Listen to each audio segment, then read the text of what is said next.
नमस्कार। आपण माने समस्त जानिबाकु चाहंती कि आम पिलामानंकर भविष्यत केमिति उज्ज्वल हेबो। तेबे आज आमे सेई विषय रे ही कथा हेबा। जानिबा शिशुर जीवनर प्रथम 3 वर्ष केते गुरुत्वपूर्ण और खास करी आम ओडिसार परिवार पई एहार कोन माने आसंतु सेटा बुझिबा। आपण जानिले आश्चर्य हेबे। गोटे शिशुर मस्तिष्कर प्राय 80% 80% विकास तार जन्मरु 3 वर्ष भितरे ही सरी जाय थाए। भाबिले टिके एई समयटा तार पूरा जीवन पाई केते मजबूत मूलदुआ तयारी करूथिबो। किंतु हाँ, गोटे कथा मने रखिबा दरकार, एटा किछि दौड़ प्रतियोगिता नुहे, एहाकु नै किछि चापग्रस्त हेबार नाही, बरं एहाकु गोटे सुवर्ण सुजोग बोली भाबंतु। एही समय रे ही आमे आम पिलांको पूरा जीवन पाई गोटे पक्का नियो पकेई पारिबा। तेबे चालंतु एही गुरुत्वपूर्ण यात्राकु आहुरी भल भाबे बुझिबा। आमे कथा हेबा शिशुर प्रथम 1000 दिन विषय रे। मस्तिष्क पाई कोन दरकार, आम ओडिया थाली रे कोन अछि सेमति खाद्य, आउ रोसई घरु बाहारे आमे कोन करि पारिबा। शेषरे एक उज्जवल भविष्यत केमति घड़िबा से विषय रे जानिबा। आसंतु आरंभ करिबा आमर प्रथम विभागरु शिशुर प्रथम 1000 दिन। जानिछंती एही समयटा ठीक गोटे घरर मूलदुआ पकेइला भଳି।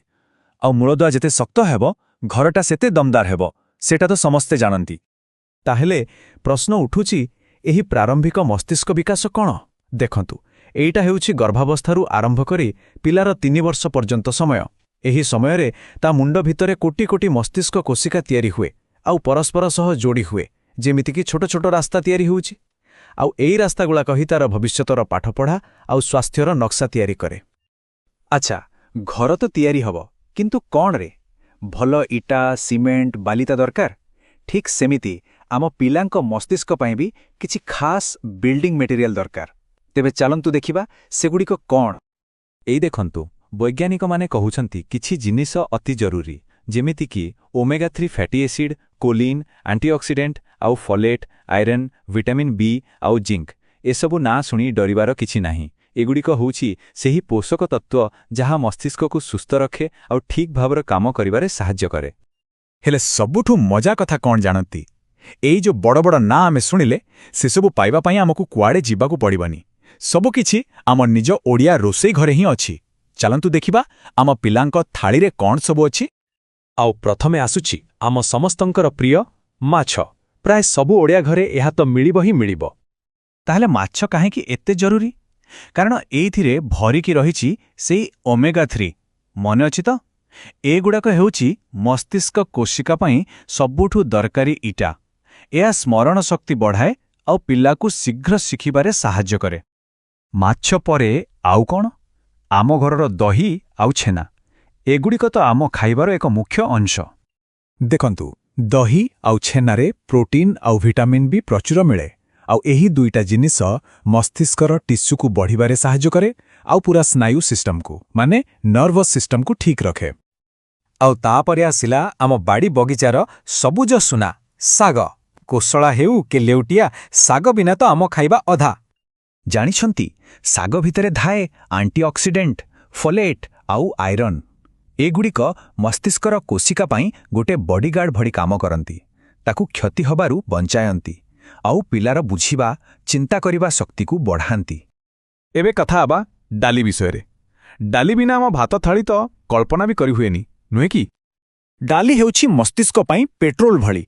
एथिरु मिलुथिबा प्रोटीन आउ कार्बोहाइड्रेट ताकु लगातार शक्ति देई थाए। एहा द्वारा पिलाटी मन देई खेली पारे, शिखि पारे आउ एथिरे थिबा आयरन भी मस्तिष्क पई बहुत भल। तेबे देखिले तो एटा केते मजादार कथा। बड़ बड़ वैज्ञानिक माने आजी जहाकु ब्रेन फूड कहउचंती सेही माछ, दही, छेना, साग, डाली तो आम पूर्वपुरुष माने आगुरो ही काई आछंती। आम परंपरा आउ विज्ञान केमिति हाथ धराधरी होई चालिछंती देखिले तो। हेला खाइबा कथा तो बुझिगले, किंतु कोन केवल भल खाइले सब कुछ ही जीवो ना? रोसई घर बाहरे भी किछि जिनिस अछि जहा मस्तिष्क पाई सेतिकी ही जरूरी। चलंतु जानिबा। देखंतु एगुड़िक बहुत साधारण कथा। प्रथमतः भल निद, द्वितीय मन भरी खेलिबा आउ तृतीय प्रचुर पानी पीवा। आउ गोटे कथा, आम ओडिया घरे जेजेमा माने जो स्नेहरे छुआ देहरे तेल मालिश करंती सेटा भी कम कथा नुहे। एहा केवल शरीर नुहे मस्तिष्क को भी शांत करे आउ विकास रे सहाय्य करे। तेबे सीधा कथा हैला किछि जिनस मस्तिष्कर सांग आउ केछि होउछंती शत्रु। सांग किए?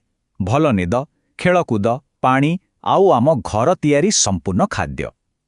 ଆଉ ଶତ୍ରୁ ସେଇ ପ୍ୟାକେଟରେ ମିଳୁଥିବା ଅଧିକ ଚିନିବାଲା ଜିନିଷ, ବାହାରର ପ୍ରୋସେସ୍ଡ ଖାଦ୍ୟ ଆଉ ପାଣି କମ୍ ପିଇବା।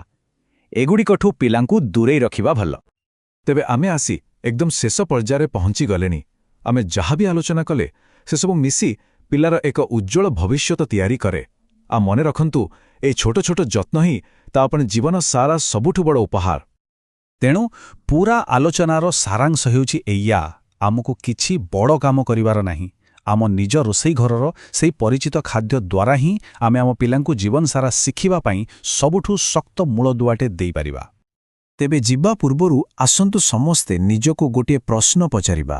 ଆମ ପିଲାଙ୍କର ଉଜ୍ଜ୍ୱଳ ଭବିଷ୍ୟତ ପାଇଁ ଆଜିଠାରୁ ଆମେ କେଉଁ ଗୋଟିଏ ଛୋଟ ପଦକ୍ଷେପ ନେବା ଆରମ୍ଭ କରିପାରିବା।